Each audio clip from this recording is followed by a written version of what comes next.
Yeah, I'm the only one that's allowed to use Skibbity. I don't even want my username to use Skibbity. I don't even want my username to be that, but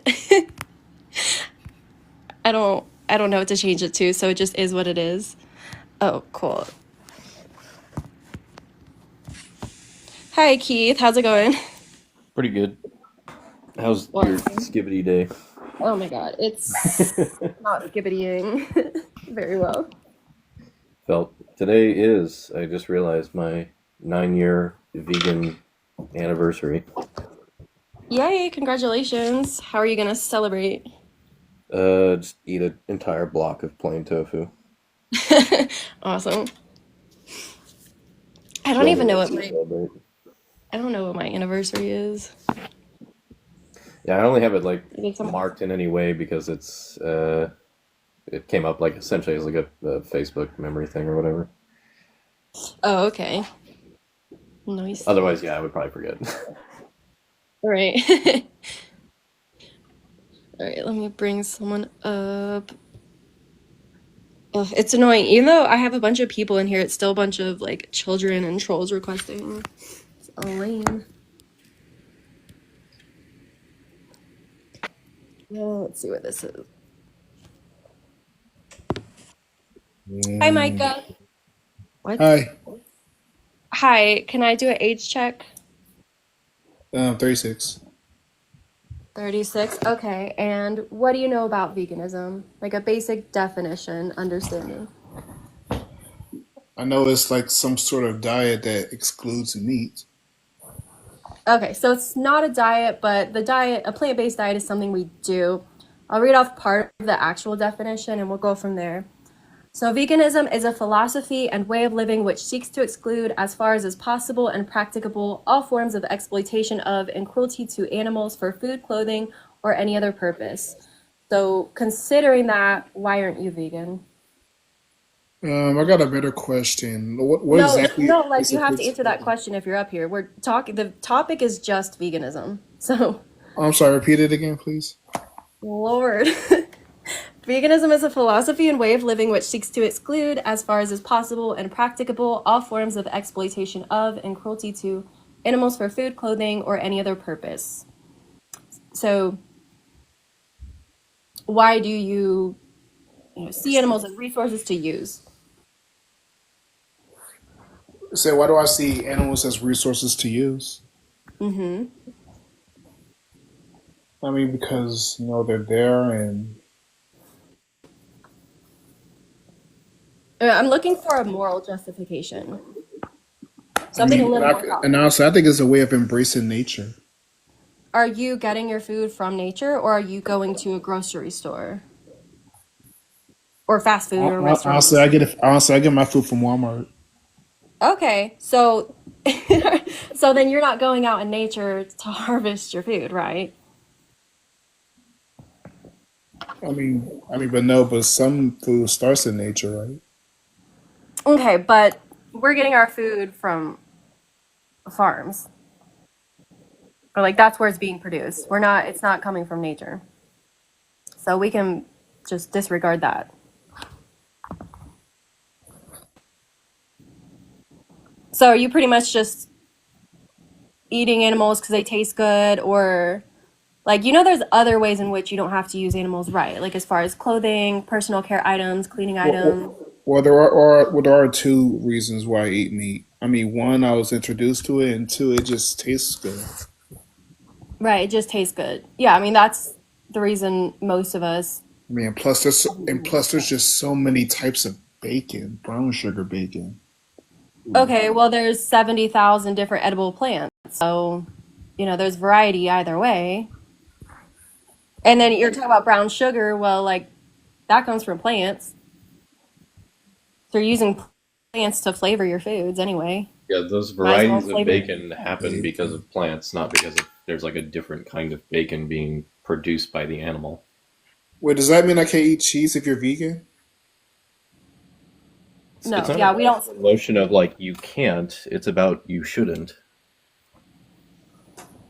It's not about like making this like arbitrary rule set. It's following like a certain level of, principled guidelines, like ethical, moral values based on not wanting to exploit others needlessly. I got a third reason too. I mean to eat anything else would be like be lying to my taste buds. Sorry. No, not if you know how to cook.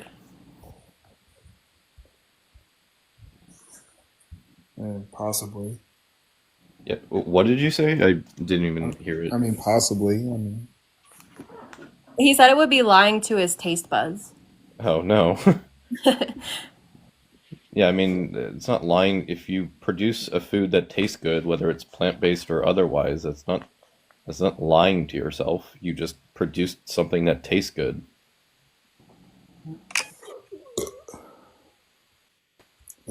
Wait, is it okay to ask a question? sure. What is the purpose of a pig? They don't have to have a purpose. I mean, everything's got to have a purpose. Even spiders have a purpose. I don't feel like I have a purpose. I'm just existing. But, someone shouldn't be allowed to use me, exploit me, or take my life because of that. Like, I still have an inherent right to life, but I don't necessarily have a purpose. And neither does the pig, but that's okay. I believe we have to make our own purpose. Right. And, like, that's your belief, and that's fair.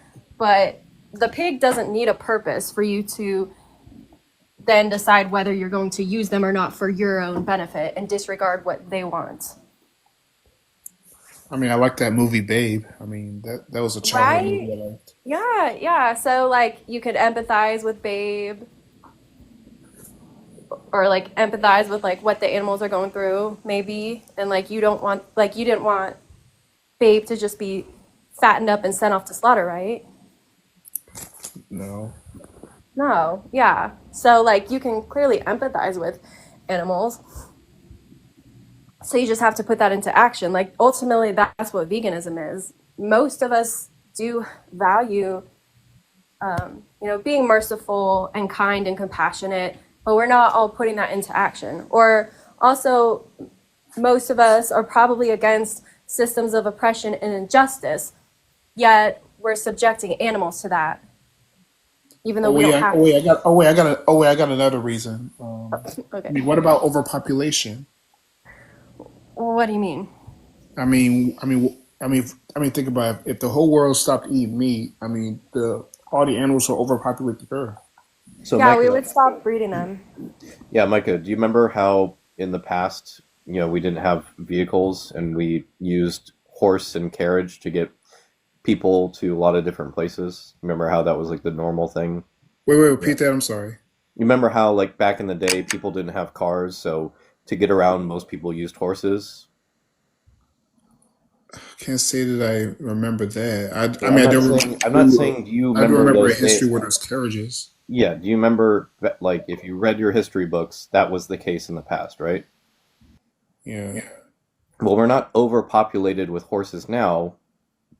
We had a lot more horses back then, but we're not overpopulated with horses now because we simply stopped breeding them into existence.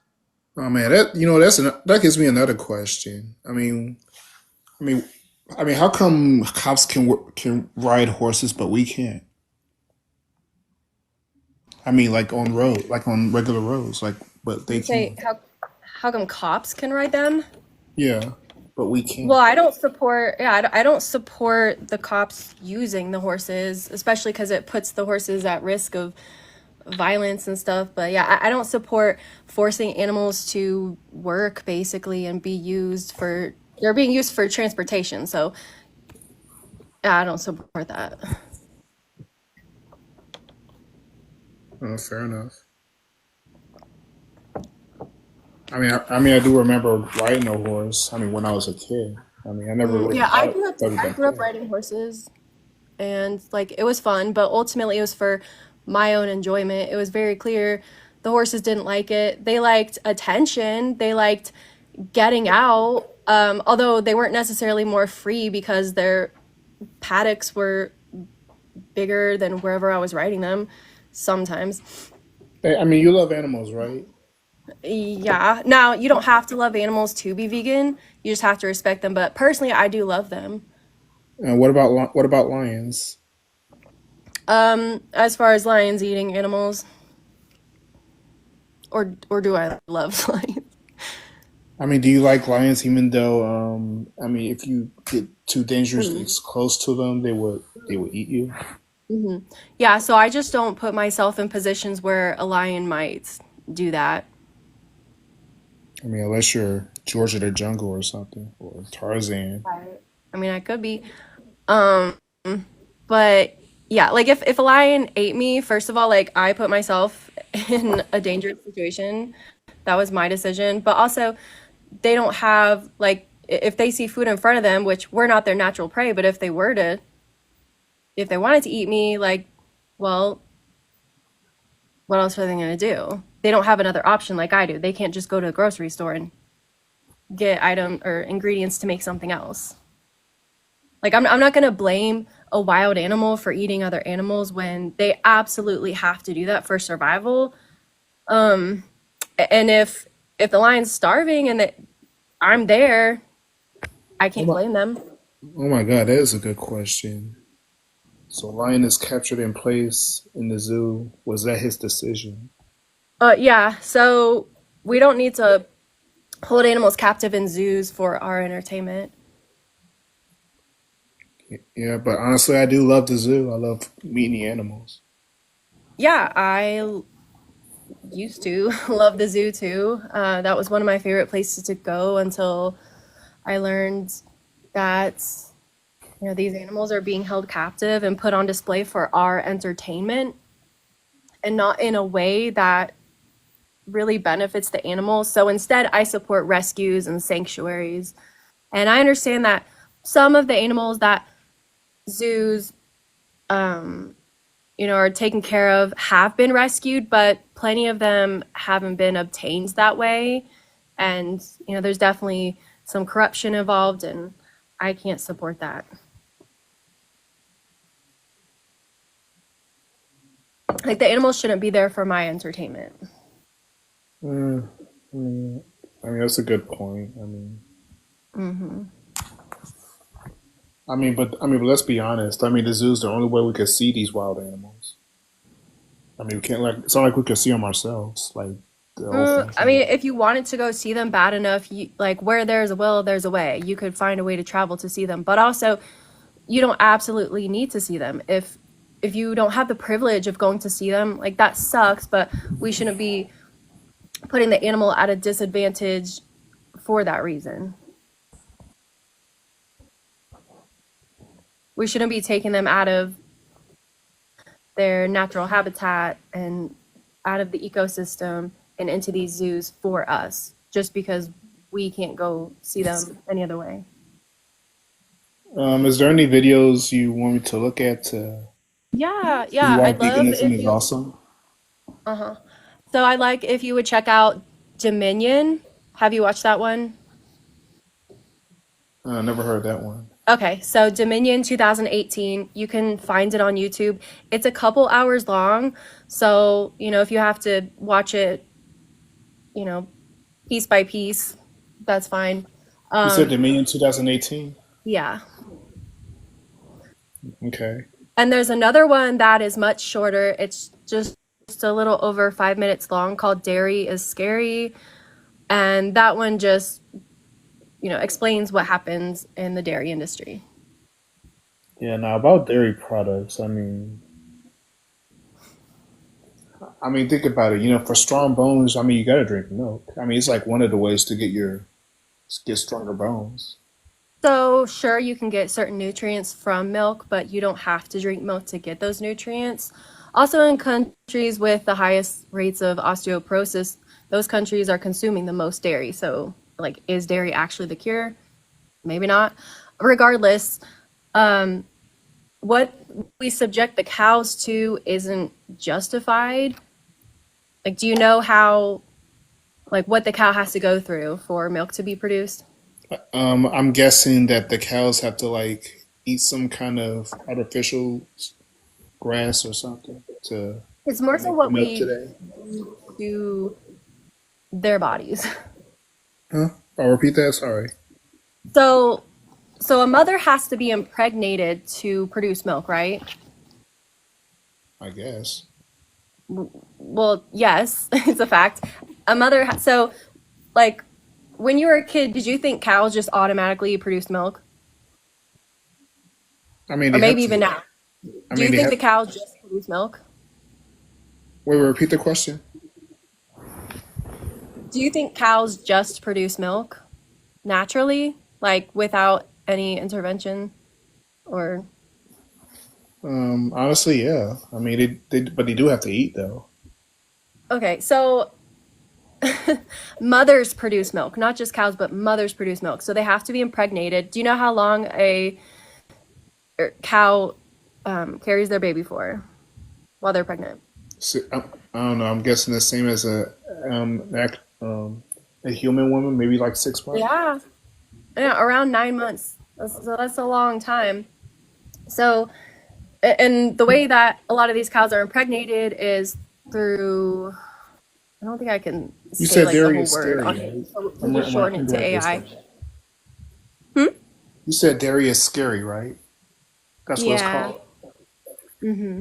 Yeah, I'm gonna read. I'm gonna read it right after this. I mean, I'm gonna watch it right after this. Okay. I mean, do you want to just go ahead and watch that one real quick and then come back? Sure, if it's still here, of course. Well, I'll Thank bring you. someone else up and then I'll just like bring you back up after them if you want to go watch that real quick. Okay. Okay. Yeah, just because it's just better if you just see it instead of me explaining it. Okay.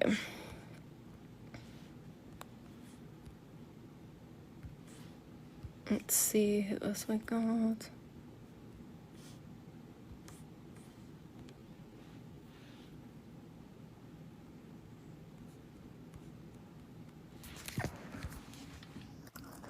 Hello.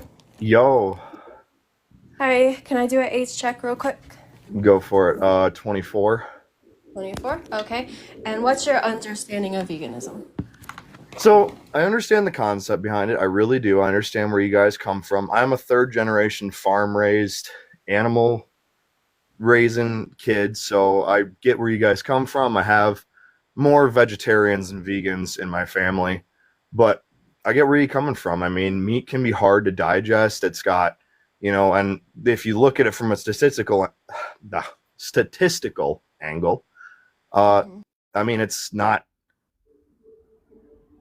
So we were asking more like the definition of what veganism is, why someone would be vegan. Well, I guess the true definition is abstaining from using any products or consuming any products that involve any kind of harm to animals. So that includes, things like even footballs, stuff like that. Anything that includes animal skin, meat, fish, eggs, stuff like that, milk.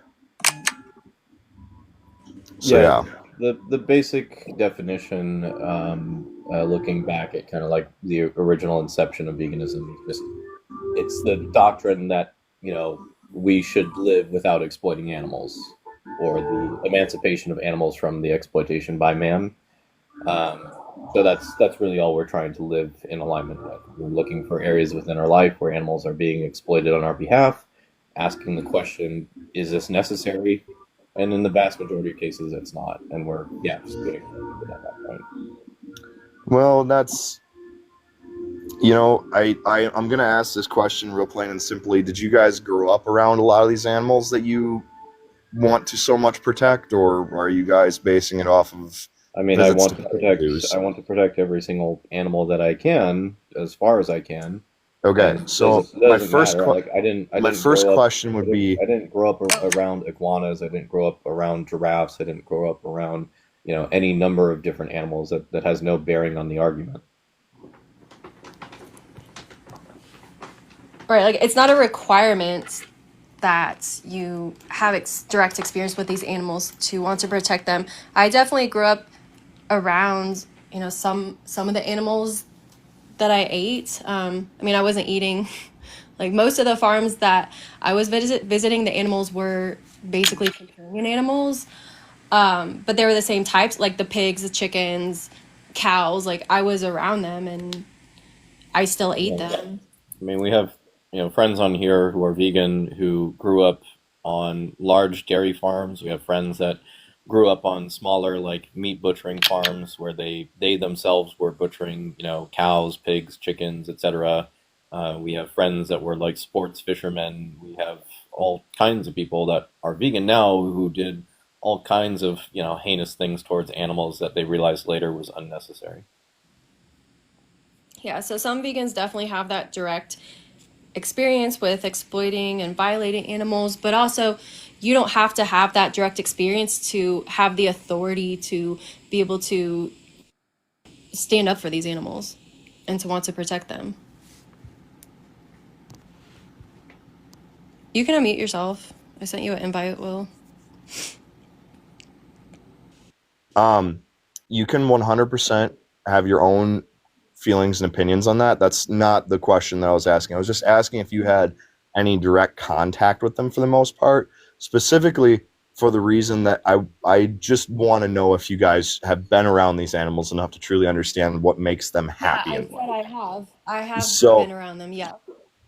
and the bare basics for most animals makes them incredibly happy. My first big question for you guys would be, if you wanted most of the world to go to veganism, the first biggest question that I have is, what would you do with the animals that are now here? What would you want us to do with the So, animals that the hundreds, the millions yeah, of we get it. animals that are We get it. all over these Yeah, we farms? get What it. would you want us to do So with it would be these? the same premise. Like, you remember how, in the early 1900s and then into the 1800s and the time before all of that, we had way more horses back then than we do now, right? You recall that from the history books? Will? You can unmute yourself, Will. I'm just muting you so like he can get in to answer you because you get kind of carried away.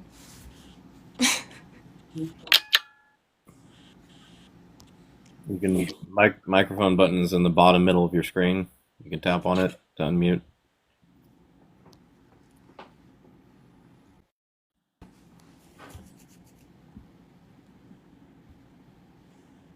Hello?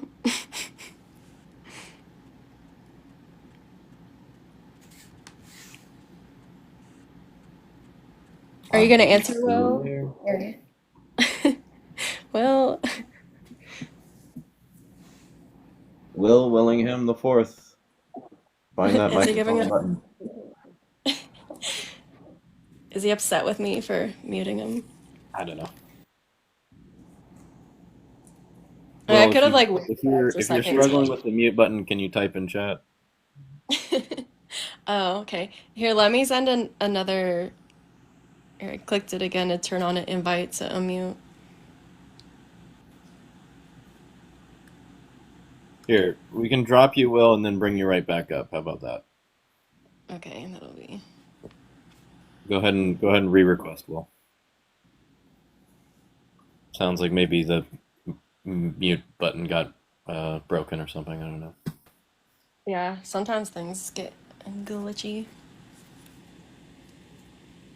Because I think ordinarily, like when someone invites you to unmute, a message pops up Yeah, on your screen. You just click that, right? correct. Yeah. Oh, there we go.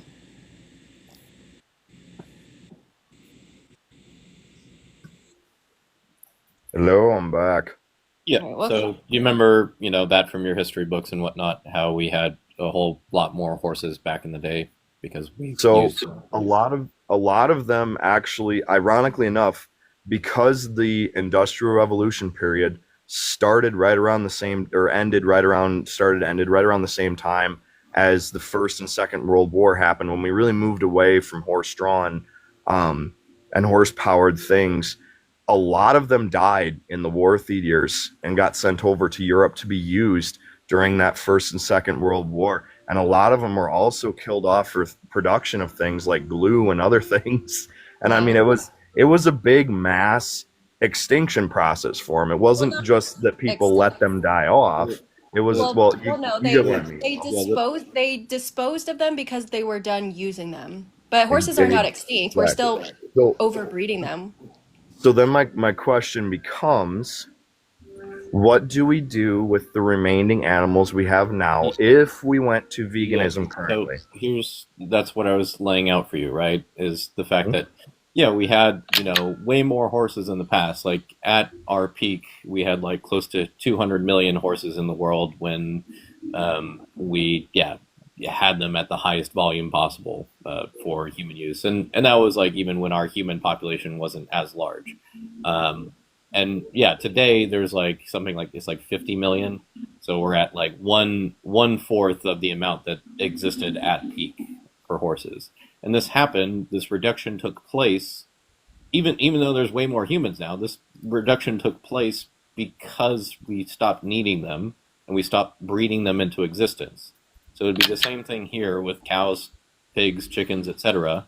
If people stopped consuming these animals, there would be a steady decline in their population as the demand for them as a product would reduce. It's like, to break this down super simply, each farmer would be making a choice when their profits reach a certain limit or when they make an ethical connection. So if farmer A is, say, not ethically inclined, like they're not going vegan, they don't give a shit, but they realize that not enough people are buying products from them anymore, so they either downscale or they go out of business. So in the process of downscaling, they would, just send more of what they currently have to slaughter and then not replace it with as many of the animals the next time around.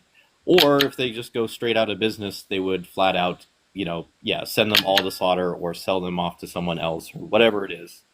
And that would be the end of that whole process at that point. And then on the other side, for a farmer who is making an ethical connection, then yeah, they would aim for, if they can, turning their farm into a sanctuary and allowing them to live out the remainder of their lives. If that's not possible, they would be seeking out sanctuaries in the area. And if that's not possible, then yeah, they would maybe explore the other options that other farmer was doing about, sending them to slaughter and being done with it. Here's an interesting point that I have to point out, because I understand the real breakdown of veganism hardcore, because in actuality, if you look at it going, and I get behind vegetarianism more than veganism, just for the fact that I don't view fish and eggs as big of a deal. But in terms of how much water production it takes to produce a pound of beef, how much land area it takes, you can feed the equivalent of like 4 people off of that pound of beef. So your guys' argument in terms of what No. it no. I said that you could feed 4 people off the same acreage that it takes to make that pound of beef. No, so on So one you acre, actually on 1 acre of wheat per year, you can produce 1 to 2 million calories. 1 acre of beef, you're going to produce at max with the most high intensity farming. So I'm agreeing with you guys on this point. I'm saying that it's more efficient to feed people plants than it is animals, yes, because animals are a secondary burner of the Right. I calories just that we wanted to then be have a to little get. more So from a specific. logical standpoint, you guys are good, but here's a point that you guys don't think about. Do you understand how much nutrients it takes from the soil to produce that much grain, that much, in that many plants in general? Do you know how high intensity these plants are on our fields, on our soil?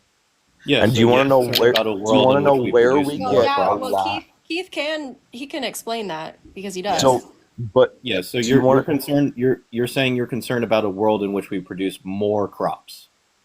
I'm saying I'm concerned about the soil health in a world in I'm which we aware that's produce what your more concern crops. is. You're concerned about a world in which we're producing more crops than what we produce right now, and therefore you would then be concerned about soil health in conjunction to that, right?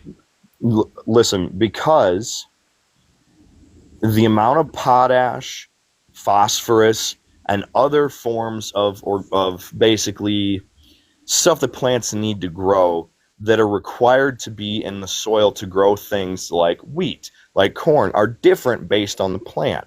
So the only difference between animal feed and human and what we would more preferably grow for people is that the people foods are more high intensity on the soil than the animal feed. Like corn, for example, the biggest thing that it takes out of the ground is nitrogen. Otherwise, for the most part, corn's a pretty easy thing on the soil as long as you rotate your crops. So if you start growing specifically foods that only people can eat, now you start having a harder time continuing to upkeep that soil to produce as much, which is fine because we have come up with artificial ways to replenish that soil.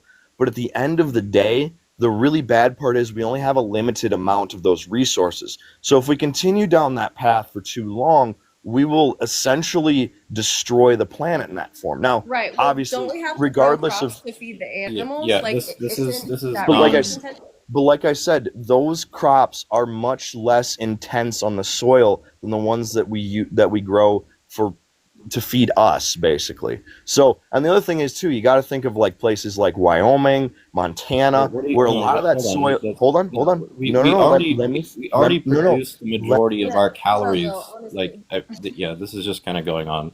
We already produce the majority of our calories from plant-based foods. Like 83% of the world's calorie supply comes from plant-based foods.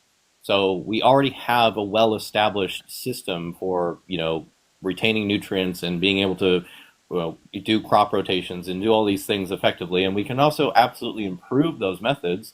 I'm not in disagreement that we can't make it better. Like, I think more mycorrhizal relationships with farms is a beneficial thing that we should be utilizing if we wanted to improve things like phosphorus uptake. And we should also be using, things like the Three Sisters methods and things like this that improve soil quality without the expense of having to, exploit animals in the process of growing our food. It's not necessary.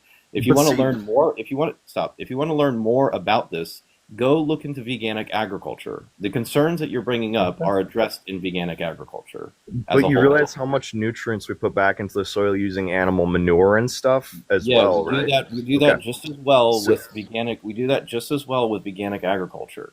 okay.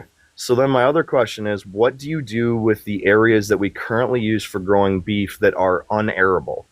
Like Yeah, Wyoming, we Montana, that we return that to can't nature. plant crops Most in. of it is not necessary. Like I Okay. said, we currently have, so right now on this planet, the breakdown of the usage of land for agriculture, we have 2.89 billion hectares of land that is used for pastures. We have 1.24 billion hectares of land that is used for growing crops. That's currently a mixture of growing crops for humans and a mixture of growing crops for animals. So in a vegan world, we wouldn't need that 2.89 billion. We would actually reduce the amount of cropland from about 1.24 to right about 1 billion. So we would be able to return the majority of that land to nature, which is a good thing.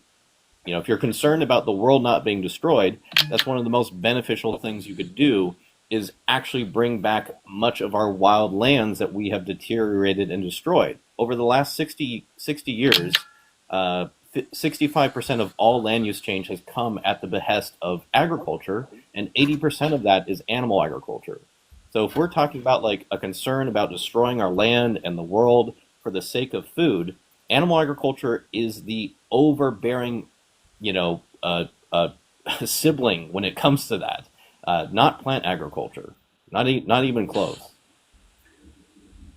So how about the distribution system then with the food? Because you still run into the same problem of there's areas in the world that aren't arable for crops that we can grow, but have just enough grasslands and other things that they can run animals like goats and If sheep, you can and grow grass, then you can grow wheat. You that's can how a lot grow of rye. You can countries grow such barley. as You can grow oats. Like if you can grow grass, then you can grow other things. no, you can't. I grew up on a crop You farm. I can. can tell you right now that's not the case. Yeah, you can. I'm I am okay. I am I've literally been raised on that farm since I was a baby, and I'm very, very educated in this farm. I know veganic farmers who have taken land like you're describing, where it's growing grass currently, and they've converted Okay. it for growing various crops. So it's not true. So now you're talking about putting more stress on the water systems that we already Nope. stress out on this Not even planet to remotely do true. so. Nope, Okay. not even remotely true. Okay. Because to turn what we would consider non-arable farmland into arable farmland takes an incredible amount of water. So for the Yeah, you might distribution have an system, initial amount usage where it could increase initially, but it's not a long-term thing. No, it is very much so long term. Crops require water Are we every talking about just single like year. barren land where nothing grows and it doesn't have any kind of, We're water? we're Uh, talking about arid lands. We're talking about the lands that still, manage to grow a few trees, some bushes. Places like right. Western So how are Montana, we feeding animals on that land? because we do what we call crop or cycle rotation feeding, which is we rotate the cattle out in different pastures so Okay, then so they is can eat the vegetation grass as it growing there or grows. not? You're describing a barren land where no plants are growing other than a That's few trees. that's You pretty didn't much what it describe it feels as like. there is grass and other things growing abundantly enough for animals to get their calorie consumption for the day. Because Doesn't it make takes any like sense. 1,000 acres to feed a herd of like 20 cattle. It's incredibly sparse. It's Okay. incredibly land. We're gonna move on because this is really absurd at this point. Again, like we Okay, have the all right, evidence out there. Like okay. if you want to cite something stronger than the study that we have from 2019, which is reducing our environmental impact through producers and consumers that analyze what the world would look like in a plant-based system, and we would reduce land usage by 76%. We would reduce our greenhouse gas emissions from our food systems by 49%, eutrophication and acidification by 50% each, and freshwater scarcity by 20%. If you have something that contradicts this with actual science, we'll discuss that. I don't really care about your anecdotes anymore. It's not an anecdote. I'm just asking you about the logistics It of is an further. anecdote. No, see, the logistics of this system goes much, much further than just what's Yeah, and good they for the analyzed planet, it in though. that study. Please refute the study with evidence. I don't even need to. That's the problem. Think You far enough do up the need to be chain, able to man. refute the evidence. This is Think. evidence that is coming from a meta-analysis. I'm not Is saying the that your pinnacle of evidence is scientific research. wrong. I'm not saying that your evidence is wrong, that it would reduce things. I'm asking you the logistics of the rest of the system, which is the part that we can I don't debate know because what you mean by that. we both know that it's more efficient to feed people off of plants and usually sea Yeah. products too are pretty good, but plants and sea products than it is by any other means. But at the baseline of it, that's great in theory. How does it work out in practice? Because this is all theory so far. We have never applied this in working But, technology. I So mean, why how not try it? The current system isn't working. The current system is causing ecosystems to collapse and causing, you know, loads of pollution, and it's Give me very resource how intensive. We're using political do more you want land to and get with water. this? if Because we this could is such a really concern dive of into yours, why. how many people on this planet right now are starving? Do you know the number? A lot. No. What's the actual number?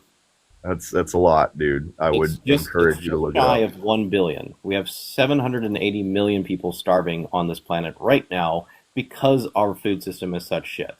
Okay. We can So drastically improve it. There's a study from Cornell that actually analyzed what we could do. This is just again hypothetically, but it would be factual in what is possible. No, like no, this wouldn't actually happen. But if we were to convert the United States land that's currently dedicated to animal agriculture and converted that towards growing crops, the land that is usable for that, the arable land, that would be enough food production to feed up to 800 billion people. So it would feed, technically, just the United States alone doing this, that would feed 800 million mouths. So more than the amount of people currently starving. So this is such, like, none of this adds up or matters. We live in a world economy. We can take food from one place to another, and we can do that very efficiently on boats. We've been doing it for a long time. We've been feeding and helping other people in other communities where maybe it's more difficult to get certain foods at different times of the year or whatever. We don't need to approach the world as this like, oh, everyone who's in this village must produce all their food for themselves and it can never work any other way. We bring food from one place to another. That's commonplace now. Like this is done in practice. So even if the study was wrong about some particular random area in the world where they can't produce enough of XYZ, we could still get those things brought to that country through imports. you do realize that only like 15% of the whole Earth's surface is arable farmland, right? What? Yeah, we're using more land supporting animal agriculture. Yeah, this doesn't, Hmm. again, none of that matters. Like we're But talking about land usage incorrect. that is So, going to waste right now. Animal agriculture is a massive waste of land. It is but 80% of all of our agricultural land and only produces 17% of the world's calorie supply. It's but incredibly again, wasteful. how logistically speaking, how is this going to help people in hard to reach regions where their main food source comes from rotational grazing? Yeah, that's going to be a very small percentage of the world. Only 1 calorie of every 28 calories that comes from animal products comes from grazed systems, and grazed systems occupy 27% of the land mass right now. So obviously it's not doing fuck all at the moment in terms of feeding people. Only like grazed animals is mostly cows, and cows like beef represents 2% of the global calorie supply. It's not feeding anyone in any real meaningful way. Yeah, there's niche people in niche areas, and we could certainly discuss those issues when they come up in real world practical sense. I get that, but it's not this overbearing problem that you're drawing it out to be. It's not going to affect the majority of cases or the majority of the world. Okay. For being so worried about the feelings of animals, I would be concerned about the feelings of humans too at this point. That's my Yeah, I'm not personal saying take. people should starve. What are you talking about? You have a lot more nomadic styles in Eurasia than what you think, so I do encourage to Well, look what does that that up. have to do with you and why you're not vegan? Yeah, Like, we're this is talking to so you about absurd. you, or we'd prefer to talk to you about you. Like, we can't solve all of the world's problems right here together, but you can go vegan if you have access to other foods, or, it's not just a diet either. There are plenty of other ways in which we use animals that we don't need to, whether it's, products tested on animals or rodeos, zoos, racing animals, wearing their skin and their furs. Like, there's other things we don't need to do to animals that have nothing to do with food. Although, obviously, eating animals is like the way in which we have the largest impact on them. So, why do you feel that, for say, milk is such a bad thing? Well, aren't you an adult? Do you need breast milk? I don't know. Well, you don't, Always good, probably, always right? You good should be boost for your weaned. immune I mean, system. because we put so much emphasis on weaning the calves, don't we? But we don't wean ourselves. Do you think that's kind of odd? So, interestingly enough, first of all, there's two different kinds of cattle that you need to understand the difference between. And the first one is beef, and the second one is dairy. And beef cattle produce just enough milk that their calves need to stay on them, and you can't take any extra because the way that they have been bred continuously is more towards wild cattle. So they actually produce the right amount to feed just their calf and nothing else. Dairy cattle have been bred in such a way through the generations that they produce an enormous amount of Yeah, milk, they more than overproduce. Right. ever be drank by their actual calf, which is great because Well, then it's we not can take great. the It's not extra. great for them. It's uncomfortable for them. It's not great. It's It not is great that we uncomfortable use for them them, in which all is ways. why they beg us to milk them. I have Yeah, worked at because dairy they're in farms. pain. They need to be relieved of their discomfort because we've selectively bred them to have this mutation where they overproduce. Should we have done that?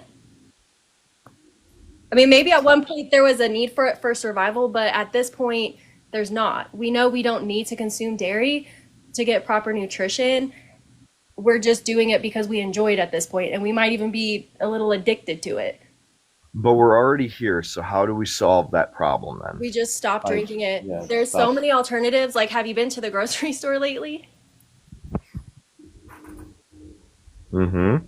Yeah. So there's like oat milk, almond milk, cashew milk, rice milk, hemp milk. There's tons of other options. I prefer oat milk. I definitely highly suggest that. So I suggest you, as a grown man, you wean yourself off of breast milk and you pick another option because you do have other options. I believe in you. I believe you can do that. Whoops. So then my question becomes again, what do you do with the dairy cattle when they lose their purpose? Right. So we It's the stop mass exact same breeding them. thing. Okay. So you cannot free them because that would be an ecological disaster. Hmm. Yeah, we're not saying that. So the only thing that's left to do then is Allow them to live pretty out their much lives eliminate all of without them. So you'd be eradicating entire kinds of cows for the most part. Yeah, Well, well, we wouldn't. do we hold that same sentiment towards wildlife? We've eradicated tons of wildlife to make Oh, room trust me, for. I have a beef to pick with humans for that one. Yeah, then Yeah. you should have a beef to pick with beef because we have 28,000 species right now who are facing on the verge of extinction, and the weight volume, behind why they're going to go extinct most likely is agriculture. No, 86% of the weight volume behind why they are likely to go extinct is because of that, and 80% of that volume of all agriculture is animal agriculture. Like it's the impeding on their land, these native species, and it's in lieu, like you're talking about trying to protect the most invasive species on the planet. Cows, pigs, and chickens are the most invasive species we've ever brought into this land, across the entire earth. In virtually every area you point to, a cow shouldn't belong there, a pig shouldn't belong there, a chicken shouldn't belong there. We're doing it for the sake of food production, and it's not even necessary. okay.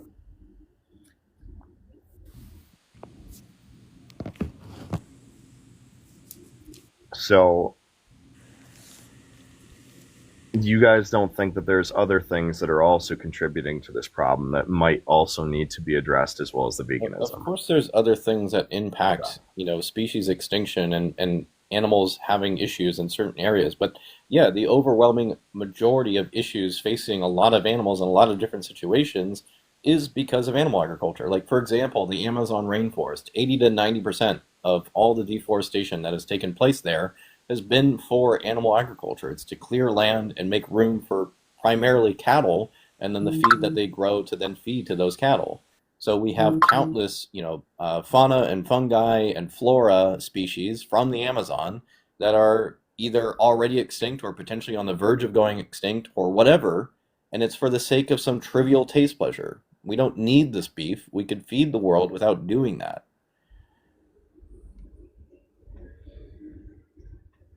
So what about the fact that humans have been designed to be omnivores? Yeah, that's an appeal to nature fallacy. We have the research and evidence and science showing that we can be just as healthy and thrive under a plant-based diet.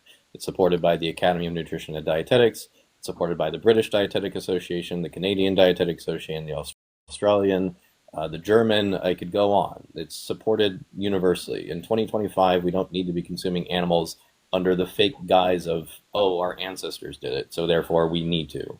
We don't need to. Yeah, we're still omnivores, but the thing is, because we're omnivores, we have flexible dietary abilities, and we're not obligated to consume flesh and animal products to get proper nutrition. Because we're omnivores, we can live on a plant-based diet. We're not obligated to consume animals. Well, I applaud you guys for done your research before this. I give you guys a lot of credit for that. So I have been very much so impressed with you guys today. I'm not, however, swayed from my diet. Unfortunately, I'm going to stick with that as a farm raised farm guy. This goes a lot deeper than just your guys' topic, and I respect the fact that you guys know what you know. You guys are well informed. I applaud that. Um, but unfortunately, the real problems of this also go to a deeper economic and so on, socioeconomic level as well that would So have yeah, to be just addressed. yeah, just check out a few documentaries then, maybe to further your education on the topic, and then if you want to like watch those and then come back and let us know what you learned or what you liked or didn't like about them or whatever. We can go from there. But the documentaries I would recommend to you is first one is more just about the ethics of it. It's kind of like a view we recommend to everyone. It's called Dominion. It's a 2 hour documentary. You don't have to necessarily watch the full thing, but you can find it on YouTube for free. At least watch the first 30 minutes or so, and then you can decide from there if you want to keep watching the rest of it. The other documentary I would point you to is it's a newer one from last year. It's called I Could Never Go Vegan. Um, a bit shorter. I think it's like an hour and 20 minutes. And yeah, it's a good all-encompassing documentary because it gets into, yeah, it touches on ethics, it touches on the environment, it touches on health, it touches on a lot of different things, including like economy, common misconceptions, things like this. So it's a very full and complete documentary if you wanted to really dive into some of these secondary topics you seem interested in. So I would recommend that one. It does cost a couple dollars to rent it on YouTube, but it's I think it's like $3. So if that's not too much to swing, I would definitely recommend it. Well, I appreciate that you guys came to the table today with facts and more truth than emotional based opinions because I get so sick and tired of just the straight emotional argument for the veganism. I mean, I respect everybody has their opinions, but but you wouldn't do it if you had to do it yourself. Yeah, well, I wouldn't wear clothes if I had to make them myself either. So I get so tired of that part of the argument, but you guys brought facts to the table here today, and I'll give you guys the win for today on me. You guys came prepared, guns loaded. So I might come back and debate with you another time, and I'll come back with some guns loaded. But if you don't stumble upon yourselves, know that you guys did a really good job today. I'm very impressed. So Okay. All Well, right. yeah, check out those documentaries. I would also, even if you don't commit to it like long term, I think it might be some value for you to try out challenge22.com. It's just a 3-week plant-based challenge. So you don't have to look at it as like a lifetime commitment, but you can at least try it out and, just see how you handle it, how you do on it, just being on a fully plant-based diet for 3 weeks, and they'll help you the entire way, and it's completely free. So again, that's challenge22.com. all right, well, thank you guys for having me on here today. Like I said, I'm more than impressed. So All Okay. right. Well, Yep. thank you. Thanks for coming up. yep. Thanks. All right. Take care. All right. Good job, Keith. And unfortunately, he's not a vegan, but I don't know. At least we got some nice words. I'd rather people decide they're going to respect the animals, though. We're not up here for compliments. All right. Micah's in the request, so I'll bring him back. See if he. Hi, Micah. Welcome back. Oh my God! think I just got scarred for life. Oh, I'm sorry. Yeah, it is awful.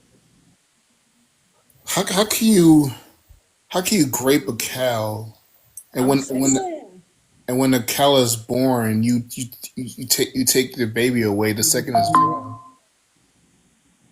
Yeah, I mean, that's why we're here because we saw that and we were appalled and we learned it's not necessary and we have to stand against that. Oh my God!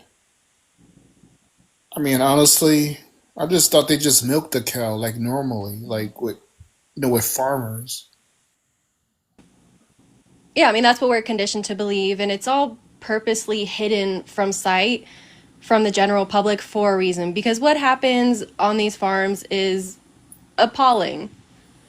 And it doesn't need to be for it to be wrong. It's wrong just to merely treat animals as resources to use, but a lot of the things that happen to them are grotesque and gruesome and violating. And that's precisely why we're not shown it. Like when I was in first grade, I believe, and I was taken to this little farm, this like petting zoo farm, and they had us milk a cow, but it was on this like grassy, so-called happy farm. Like there was no it wasn't like these industrial farms. And so I had this image of like, oh, like they just take this cow out and they take their time and milk her and it's just not a big deal. But reality is far more grim and we're not shown it for a reason.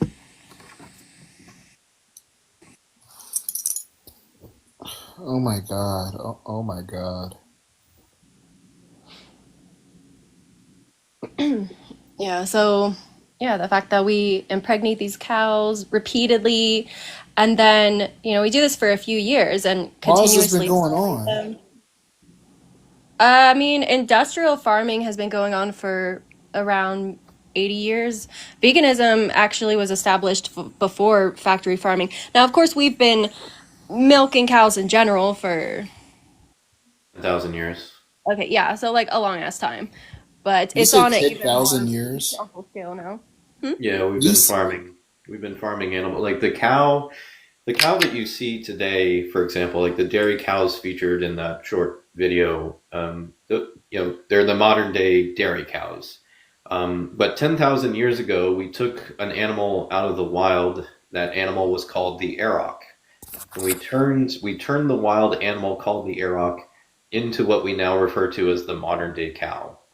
And when we originally took them out of the wild 10,000 years ago, the Aroc only produced about 100 gallons of milk per year. And when we look at them now, the common dairy cow can produce upwards of like 2,000, 3,000 gallons per year. So it's kind of like a stark difference how much more we've, um, how strongly we've altered their bodies in this process of selectively breeding them over and over and over again to make them produce as much milk as possible. How can the workers be okay with this?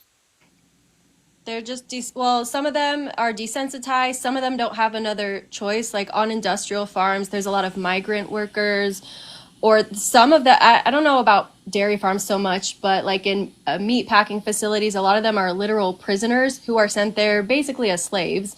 There's also migrant children, thousands of migrant children working in these facilities as well. So some of them, they're just doing it because they need an income. Well, they're all doing it for an income. Well, not the prisoners, but they're doing it either because they're forced or for an income. And also, many of them are just desensitized. Just another day at work for them. And that's the thing. I mean, the majority aren't okay with it in a lot of ways because people who work in the animal agriculture sector, they have one of the highest rates of PTSD and other mental health conditions like depression and anxiety. I think they have like the third highest level of any other profession. Like the only professions higher are like people who work in really intensive like emergency room centers, like where you're dealing with like um, victims of assault or horrible accidents that happen to other people, and you're having to like take care of these people, and it's obviously extremely gruesome. So like, yeah, the only people who have worse rates of like PTSD and anxiety and all these horrible things to their mental psyche is people working in these industries, typically speaking. So it's not only like an issue for the animals, it's also an issue for the people. Like we're in a lot of cases, like she mentioned, these are migrants from other countries in a lot of cases who are because they can't find work elsewhere, they're kind of essentially forced into working in these kinds of places for next to no money at like extreme cost to their mental health and also their physical health because the people who work um, in because that's just like the slaughterhouses and the farms. There's also the high speed butchery because like for example, like a single slaughterhouse worker can turn out like 100 to 400 pigs per day, like slaughtering just themselves. Slaughtering 100 to 400 pigs every single day. So when that's the case, we also need these high facility production butcher houses where they butcher the meat and turn it into certain cuts of meat and then put that onto shelves for people. And the individuals working in those industries, they have the highest rates of limb loss of any profession. So they're losing arms, they're losing fingers, they're losing hands. Those are the most common things. They can lose other, parts of their body as well. But it's happening because there's all these high speed band saws that they're using to cut up these animals, and yeah, they often can make mistakes and they get injured in the process. Man, I can't just get that out of my mind. The way they just grape that cow before slaughtering it. Yeah, it's terrible. Yeah. It's But like yeah, it's like a horror film. yeah, it is horrific. But the good news is there are other options. I suggest oat milk. That's my favorite. There are other options, of course, almond, cashew. Does oatmeal taste the same? Oat milk, it doesn't taste exactly like dairy, no, but I find it to be refreshing. And I personally don't like the sweet plant milk. Some people do. Some people like the sweetness of like the almond milk and stuff, but I prefer just a refreshing drink. So You I can use find it. varieties that are like, I think that gets the closest actually is soy milk. Um, Other people will say like cashew milk gets pretty close, but um, I think it's just one of those things you have to experiment with because there's think of any nut and seed that exists on this planet. So, or even legume. So whether we're talking about peas or we're talking about flax seeds or chia seeds or hemp seeds or cashews or almonds or walnuts, all of these can be turned into plant-based melts. So sometimes it just takes trying a few different ones out until you find one that you like.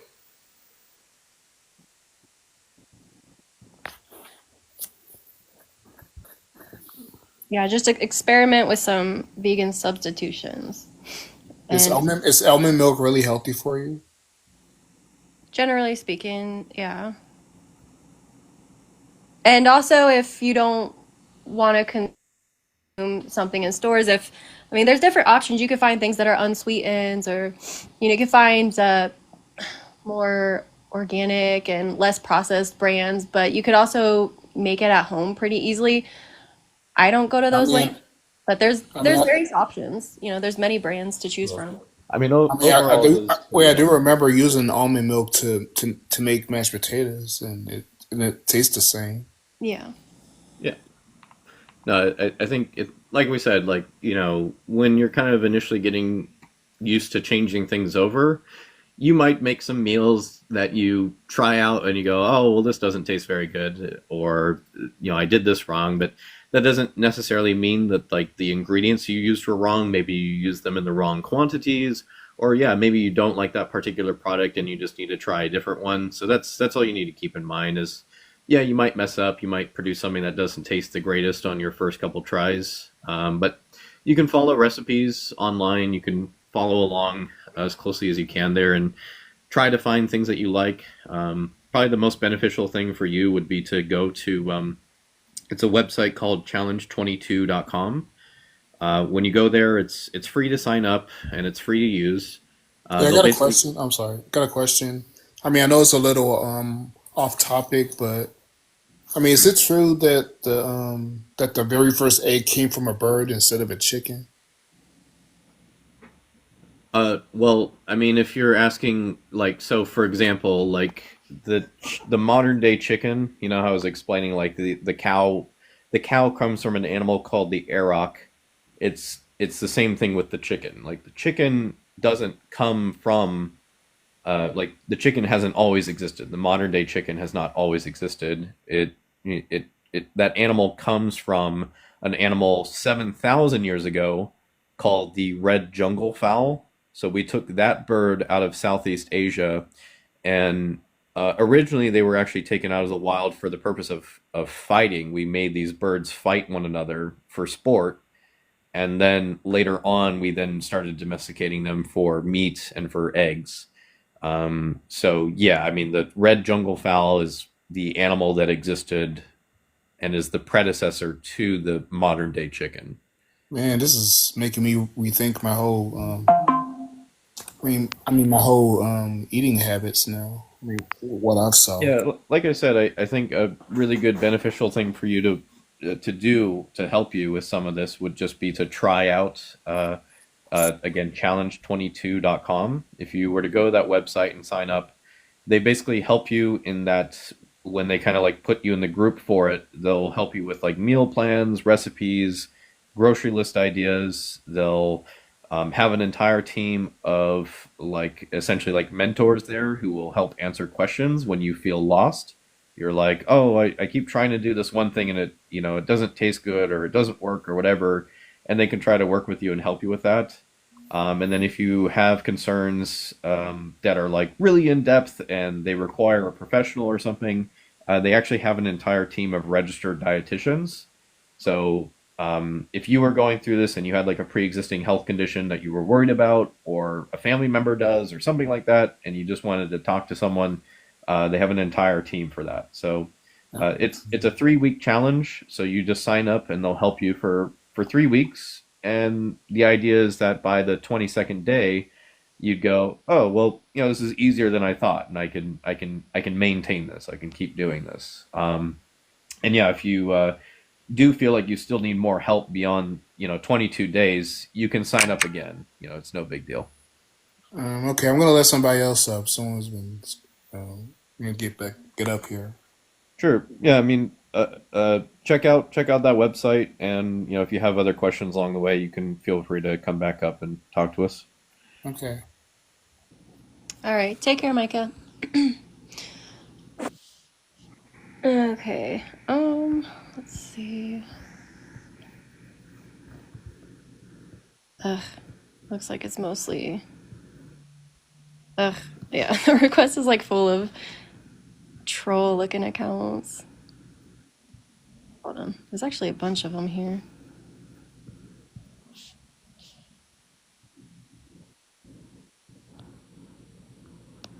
Oh my god. Ugh. Let's see what this is.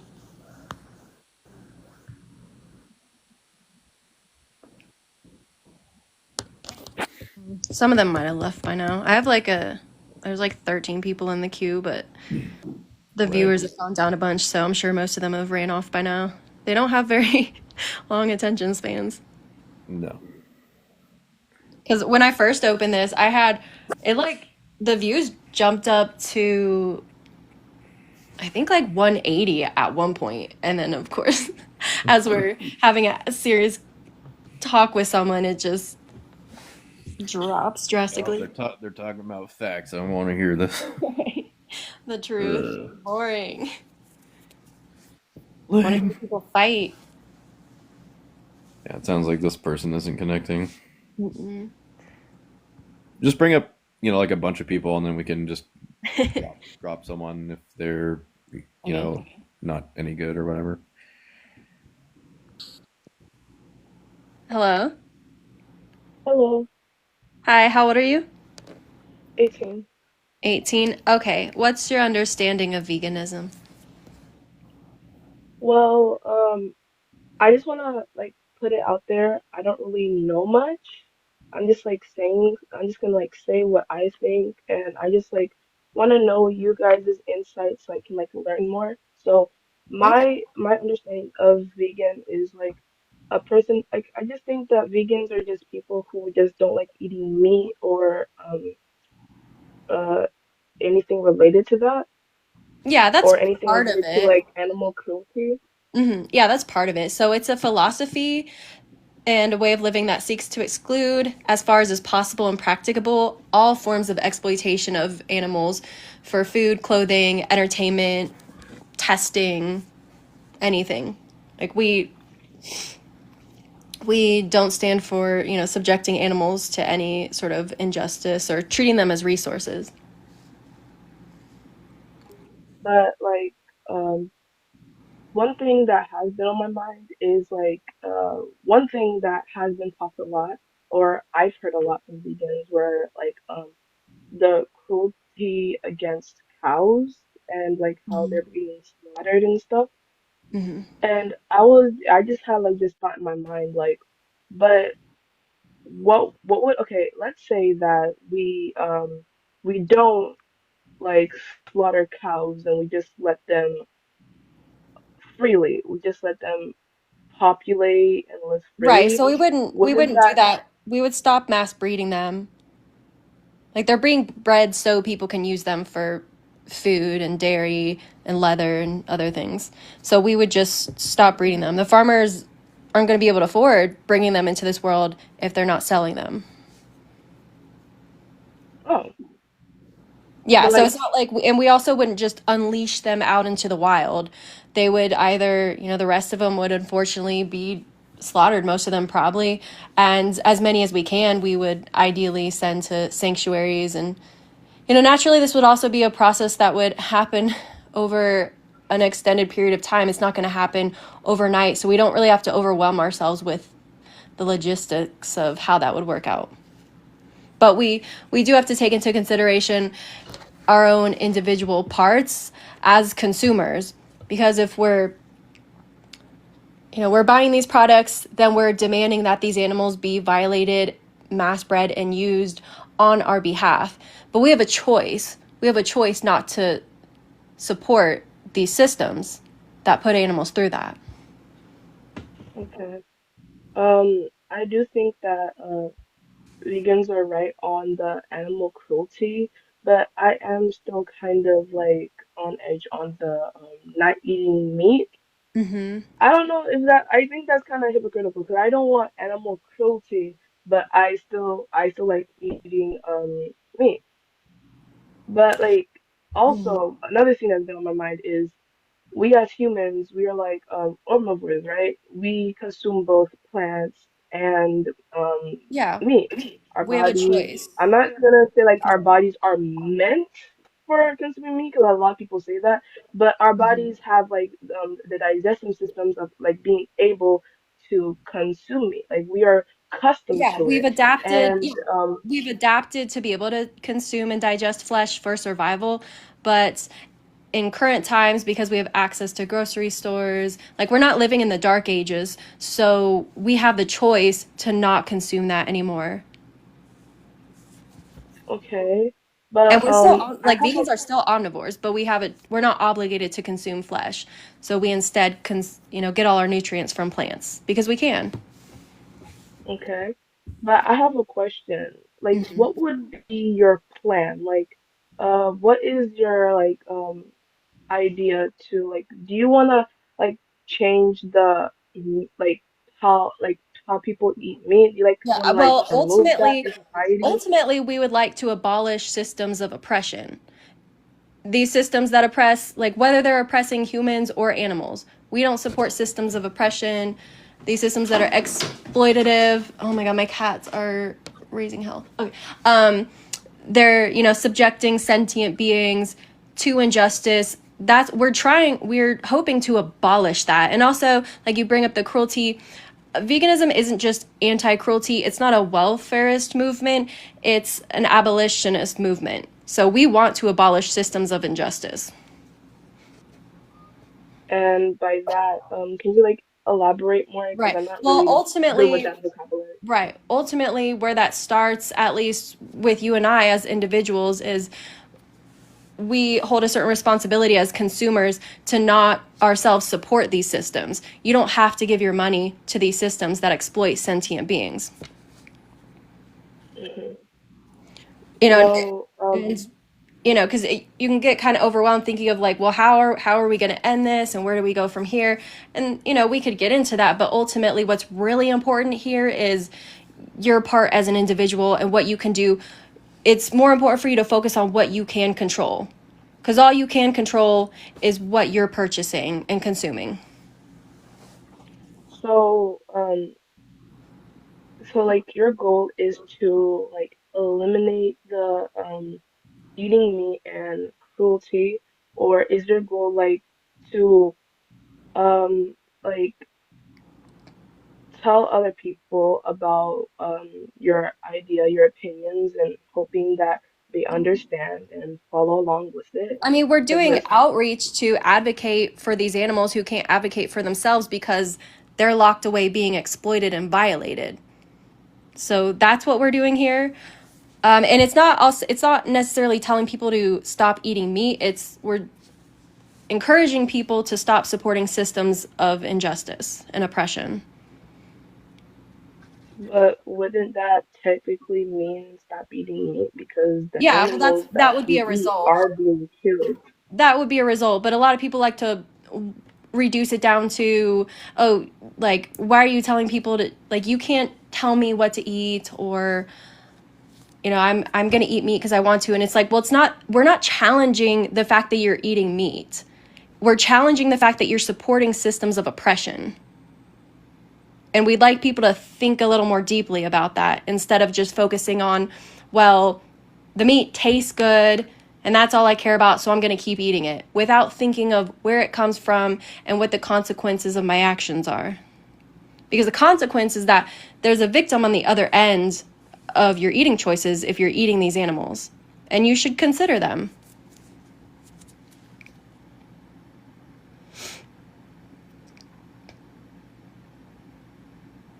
Are you still there? We can't hear you. Well, the question of like eating meat and like supporting the system of like oppressions is like it's kind of complex because like a lot of people have like different perspectives on it. Like Yeah, I mean it's not that Um, complex I because mean, like, oppression. I eat Hold meat, on, but because it's not like I'm like supporting. Well, right. Well, it kind of is like we need that, to establish what oppression is, because but like, what is your understanding of what oppression is? I'm not Ooh, really. wow. Um, So like, what is oppression? oppression is okay. Oppression. One second. Oppression is like some like cruelty, injustice, or control over something. Yeah, For no, yeah, a long you're time. basically being subjected to unjust treatment or control. And we definitely subject the animals to that. We're controlling them. We're controlling their lives. We bring them into this world just so we can use them. They don't get to just live their lives comfortably.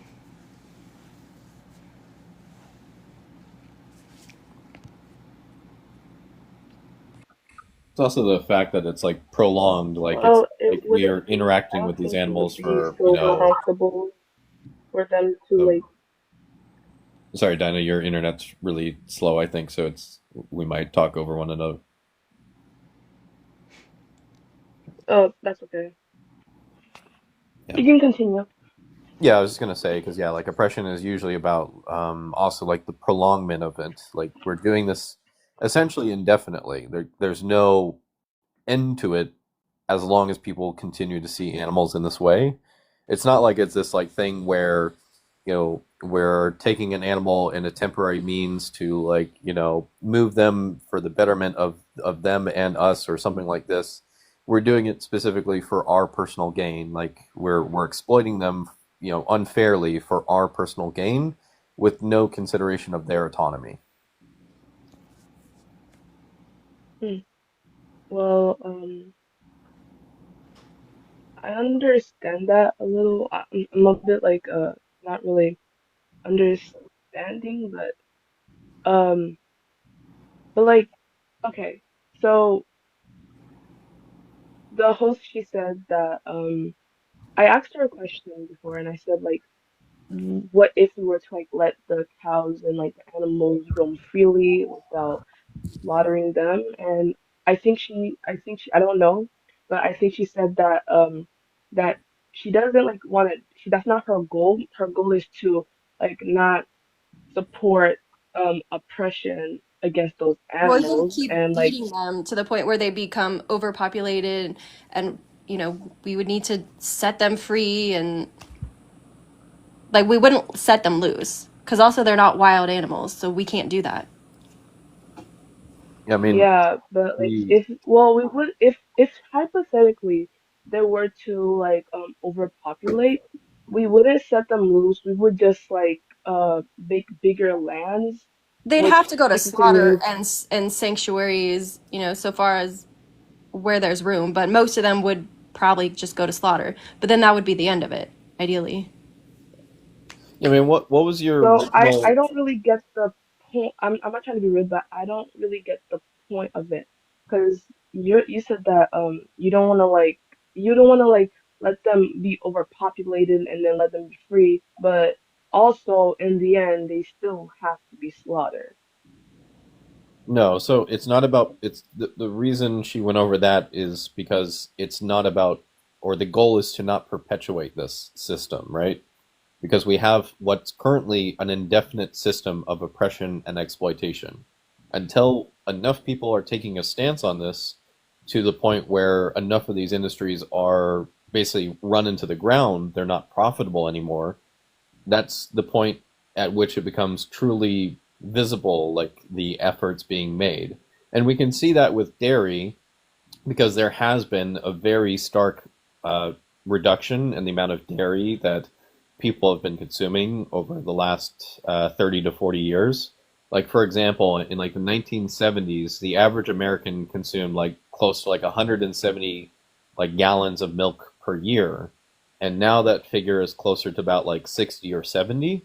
So because close to like 100 gallons has been removed from the average American's diet, conversely, we have dairy industry farms that are going out of business because yeah, it's not profitable for them anymore. Like they were in business and they had enough customers for a certain period of time, but now a lot of people are swapping. 'Cause a lot of people realize that they're lactose intolerant, whether it's because they had that come up later in life or it's something that has been going on for a while. That's why there's more people giving up dairy than there is people giving up meat, for example. Like if we were to look at, say, Asian communities, the Asian population on this planet, close to 90% are lactose intolerant. And then if we were to look at like black communities, African communities, it's closer to about like 95%. So we have people on this planet who have high predisposition to be essentially uh, intolerant to lactose and dairy, and because of that, they maybe for a while it was pushed on these people because we had like the Got Milk campaign, and people were really pushed as children to consume milk all the time. But then as an adult, they realized like this is just hurting my stomach. I'm in pain all the time because of this. And wow, look at this! I can have oat milk, or I can have almond milk, or something else that doesn't destroy my stomach, and I can be just as content, get similar taste pleasure without supporting that. And yeah, conversely, we've had again the massive reduction in these dairy farms, and it's not like they didn't know what to do with those dairy cattle. Those dairy cattle that are no longer being farmed, like where we've had this reduction in dairy cows, they either again a got sent to slaughter, and they're no longer a part of the cycle anymore because they didn't replace that dairy cow with another cow. They just reduced the overall numbers, or in some more ideal situations, some of those dairy cows ended up in a sanctuary. So that's unfortunately not super common. Um, okay, but wouldn't there still, okay, let's say that, okay, I didn't really get much of what you said. I'm not trying to be rude, but it's like sometimes I understand most of what you said, but I Let's didn't make really it catch simpler then. everything. I have another idea for you. So do you remember how like in the early 1900s and before all that, right? Humans used to ride horses all the time everywhere, but instead you mostly drive like a car now, right? Yeah. So at like at the peak of humanity's use of horses, we had close to like 200 to 300 million horses. And that's when we had even less people than what we have today. So, despite this, when we had a reduction in the need of using horses because we moved on to using cars, well, we didn't just keep those horses around because there was no real use. So, instead of just keeping an insane amount of horses around for no real reason, we just stopped breeding them into existence. And the number of horses naturally fell over the course of, a couple decades. And now the amount of horses that exist today is closer to about 50 million, which is about one fourth to one sixth of the amount of horses that existed at the highest point in human history. So Okay, that one I can understand. okay. But I remember in like while you were talking, Hmm. your previous like talk, Yeah. you said that something about running the businesses out of like they wouldn't be able to profit off of animals and dairy products and stuff. But Hmm. it like in a way, what okay, if they won't be able to, would that also include like slaughtering animals in a way? Because Yeah. um, so if the cows were to overpopulate, they wouldn't slaughter the animals, the cows. Well, they already are overpopulated. Like right this moment, cows are already overpopulated, right? And all farmed animals. Oh, because because they're like using this thing to make them like populate more. Yeah, They're we're. graping them. Do you know what artificial insemination is? No. So, artificial insemination is where we will use tools in our hands. Humans will go in and they will extract semen from the male animal and they will forcefully put it into the female animal. And we do this very commonly in certain breeds of animals. Like in turkeys, it occupies like 99% of turkey production comes from that because we've actually grown turkeys to be so large that they can't really mate with one another very well. So to fix that problem, farmers now mostly artificially inseminate them. And the same is pretty true when it comes to dairy cows. They will commonly artificially inseminate dairy cows because they want to get them pregnant at very specific times to result in the most milk production that they can get. So, yeah, we do this intentionally. And if we're not doing artificial insemination, at the very least, we're orchestrating um, pregnancies very commonly. You know, we'll pick times during the year where we will take a whole bunch of females and males and put them in, you know, close knit areas together with one another to ensure a certain amount of pregnancies take place. So we are the ones who are causing pregnancies, and we can very easily choose to not cause those pregnancies because we can we separate them after that. Like we don't keep the males running with the females year round. So we can very easily choose to not do that. Like if we wanted to reduce the amount of cows being birthed in a single year, I mean that's as simple as not opening a gate. Okay. Um, I think, yeah, I don't have any more questions. I think all the questions, like, you answered them. And I like how you didn't really, like, I've been on other vegan lives and they were just like crash outs. They were just like speaking emotionally instead of Right. giving Yeah. And like actual we still facts. have an emotional connection to this. We still passionately care about the animals, but wearing your heart on your sleeve isn't necessarily effective. So, yeah. Yeah, Right. if you'd like to So, watch something, Diana, like a suggestion that would be helpful for maybe kind of piecing together some more parts of the story here when it comes to all this, we would recommend like there's you could watch like a 5 minute video, and then there's also like a longer documentary that you could watch. The 5 minute hmm video is called Dairy is Scary. So if you go over to YouTube and you type Dairy is Scary, you'll the thumbnail for the video is like this blonde woman who's like smiling in the caption. So you can type that in and watch that short video. You could also go to YouTube and search for a longer documentary called Dominion.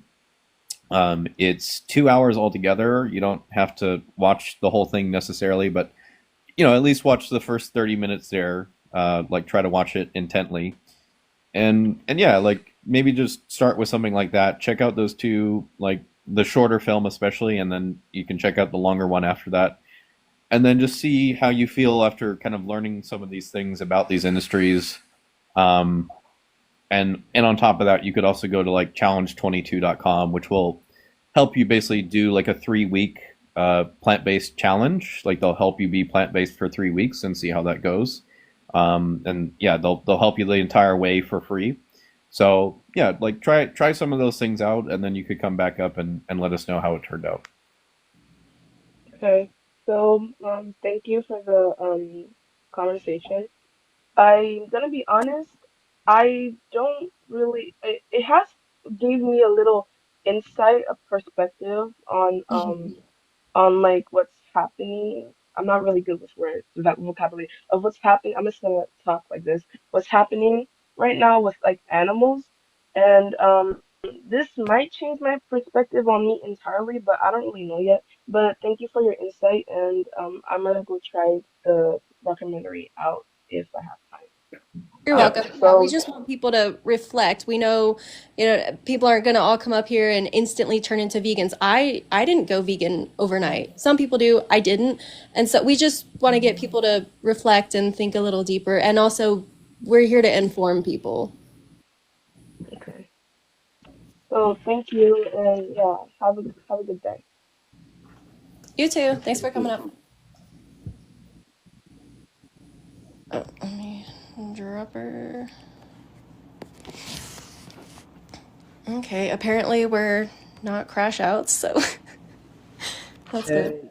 Yay! I can crash out, but that's why I like having someone here to help regulate things. Yeah, I mean, doing it the entire time by yourself will result in a higher prevalence of crash out, I would say. Truly, yeah, for sure. Let's see. I think I might wrap this up because I do have to run, but thank you so much for coming up and helping out with this. I Yeah, appreciate it. yeah, of course. All right, well, I'll see you later. Yep, have a good one. Bye. You too. Bye. All right, bye.